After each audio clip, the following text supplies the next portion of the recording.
जय हिंद एवरीवन। तो यार आपके सैंपल पेपर आ चुके हैं और आप लोगों ने देख भी लिया होगा। मैथ्स का मैंने प्रॉपर एनालिसिस कर दिया, कुणाल सर ने साइंस का भी एनालिसिस कर दिया।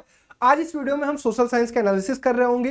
क्वेश्चन पेपर का फॉर्मेट किस प्रकार से रह रहा है, उसकी तैयारी कैसे करनी है, कहां से क्वेश्चन आ रहे हैं, आंसर्स लिखने की प्रैक्टिस कैसे करनी है, यहां से क्या आप निकाल पा रहे हो, कौन सी किताबें आपको यूज करनी है, एनसीईआरटी के साथ साथ कौन से रिसोर्स यूज करने हैं, सब कुछ इस वीडियो में बहुत डिटेल में समझाऊंगा। तो बहुत ध्यान से इस वीडियो को अंत तक देखिएगा, आपको बहुत सारे पॉजिटिव आउटकम्स निकल रहे होंगे।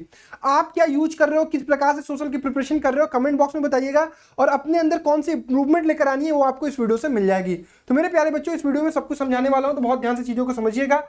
अगर मैं बात करूं इस साल के पेपर की, तो पेपर बहुत अच्छा लग रहा है। पेपर का जो फॉर्मेट है वो 80 नंबर का पेपर होने वाला है, 3 घंटा आपको समय मिलने वाला है।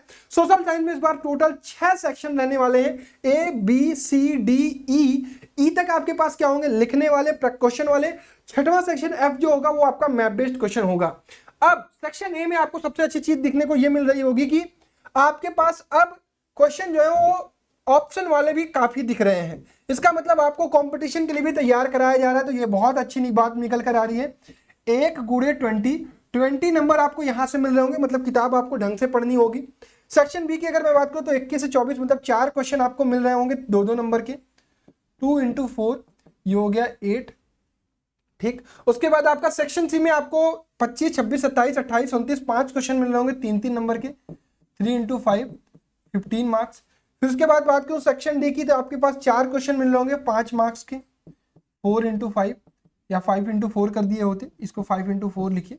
5-5 नंबर के 4 क्वेश्चन, ये हो गया 20 नंबर।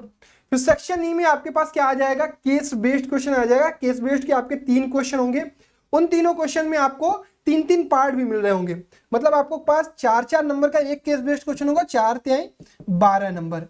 अब इसमें कैसा डिवीजन होगा, इस किसी एक क्वेश्चन में एक क्वेश्चन 1 नंबर का होगा, एक क्वेश्चन 1 नंबर का होगा और एक क्वेश्चन 2 नंबर का होगा। ऐसे आपको 3 सेक्शन मिल रहे होंगे, 3 पार्ट्स मिल रहे होंगे। अब टोटल नंबर की बात करें तो 20 8 28, 28 2 30, 30 10 40, 40 20 60, 60 10 70, 70 5 75। ठीक, उसके बाद सेक्शन 5 में आएंगे तो question number 37 is case based, sorry map based, carrying 5 marks with 2 pairs. 37 A from history and 37 B from geography. 2 number आपका हिस्ट्री से है, 3 नंबर आपका ज्योग्राफी से है। तो ये 5 नंबर का आपको मैप का क्वेश्चन आ रहा है, जो कि फिक्स्ड क्वेश्चन होता है, उसमें कोई दिक्कत नहीं आएगी। अब आगे बढ़ते हैं कि आपका पेपर में जो क्वेश्चन दिख रहा है वो किस प्रकार से दिख रहा है। सेक्शन ए जो दिख रहा है उसमें आपको हर एक टाइप के क्वेश्चन दिख रहे होंगे।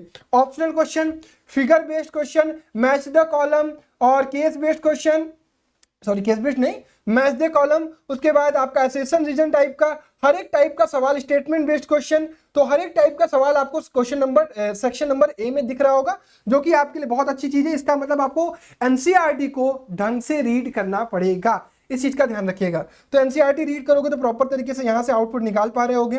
अब अगर मैं बात करूं सेक्शन बी की, तो सेक्शन बी में जो आपके 3 क्वेश्चन आ रहे हैं, 4 क्वेश्चन जो आ रहे हैं वो 2-2 नंबर के आ रहे हैं। इनमें ध्यान ये रखना है, ये नहीं कहानी लिखनी है। 2 पॉइंट्स, अच्छे पॉइंट्स जो इंपैक्ट डालें, 2 के 2 पूरे नंबर मिल जाएंगे। आप ये सॉल्यूशन में देख पा रहे होगे, जब मार्किंग स्कीम में आओगे ना, ये बड़े साफ साफ चीजों को बता रखा है। ये तो मैथ्स का मार्किंग स्कीम डाउनलोड हो गया, यहां से मैं सोशल साइंस का मार्किंग स्कीम डाउनलोड कर लेता हूं। आप भी जो भी चीजें आपको चाहिए वो आप यहां से डाउनलोड कर सकते हो। एसएसटी कहां गया, ये रहा सोशल साइंस, ये है इसका मार्किंग स्कीम।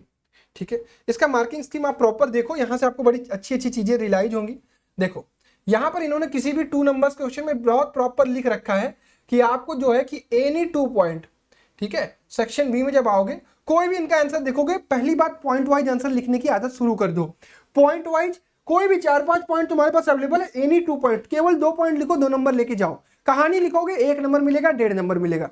तो पॉइंट वाइज लिखने का आदत बना लो। ठीक, आगे बढ़ते हैं। सेक्शन सी की अगर मैं बात करूं तो 3 नंबर के क्वेश्चन है। 3 नंबर के क्वेश्चन मतलब 1 से 1.5 लाइन की 3 पॉइंट, 1-1 1.5 लाइन की 3 पॉइंट, बस। कहानी नहीं लिखना है आपको, कहानी नहीं लिखना है, उसको ध्यान रखना है। फिर उसके बाद अगर मैं बात करूं सेक्शन डी की, तो सेक्शन डी में आपको 5-5 नंबर वाले क्वेश्चन मिल रहे होंगे।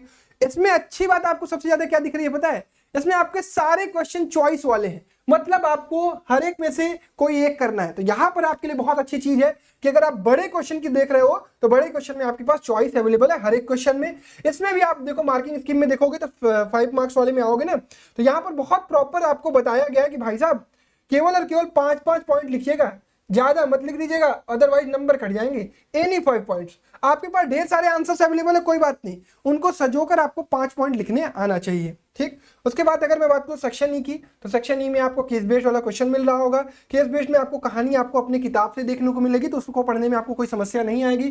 कहीं ना कहीं से एक पैराग्राफ उठाकर आपको मिल जाएगा और उस पर बेस्ड एक एक नंबर के 2 क्वेश्चन और 2 नंबर का 1 क्वेश्चन, 3 क्वेश्चन में मिल रहे होंगे, जो कि आपको सारे करने हैं, तो सारे आप कर भी लोगे, कोई दिक्कत नहीं आएगी।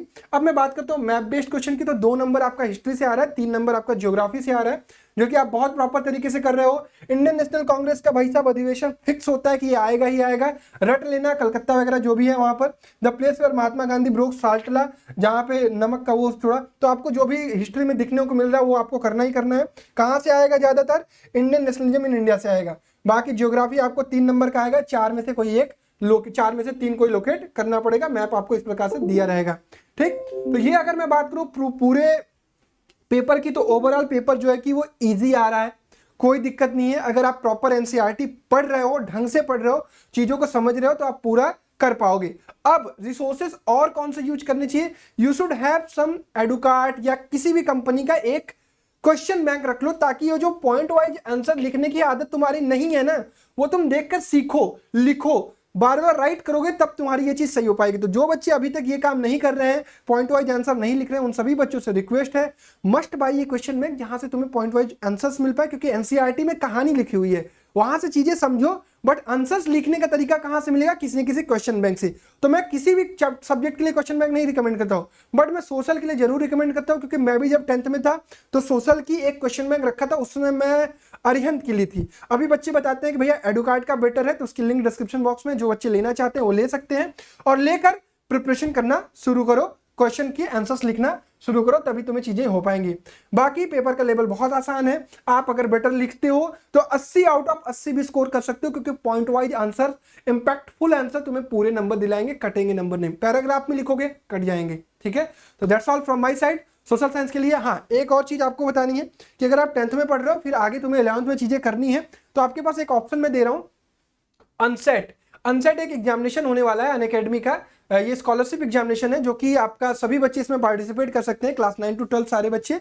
इसमें आपको क्या मिल रहा है? स्कॉलरशिप मिल रही है अनअकैडमी के प्रोग्राम में जुड़ने के लिए। स्कॉलरशिप जब उनके 11th या 12th का सब्सक्रिप्शन लेते हो, तो वहाँ पे तुम्हें 100% स्कॉलरशिप पा सकते हो तुम। कोड अगर कोई मांगा जाएगा तो उसमें KGF लाइव यूज कर लेना, आपको डिस्क्रिप्शन बॉक्स में इस एग्जाम की लिंक मिल जाएगी। अनसेट एक स्कॉलरशिप टेस्ट एग्जामिनेशन है, जो कि अक्टूबर 8 और अक्टूबर 15 को कराया जाने वाला है। तो जो बच्चे इसमें पार्टिसिपेट करना चाहते हैं, लिंक डिस्क्रिप्शन बॉक्स में है, जाके पार्टिसिपेट करो। अच्छा यार, एक स्कॉलरशिप टेस्ट है, शायद 99 रुपीज का है, तो जो सीरियस कैंडिडेट है वही जाए और वो इसमें पार्टिसिपेट करें और अपने आप को इवेल्युएट करें कि आपकी प्रिपरेशन कैसी चल रही है किसी एक स्कॉलरशिप टेस्ट एग्जामिनेशन से। That's it from my side. और आपके एग्जामिनेशन के लिए मेरी तरफ से बेस्ट ऑफ लक। ढेर सारे कंटेंट आते रहेंगे इस चैनल पर, तो मस्ट सब्सक्राइब दिस चैनल।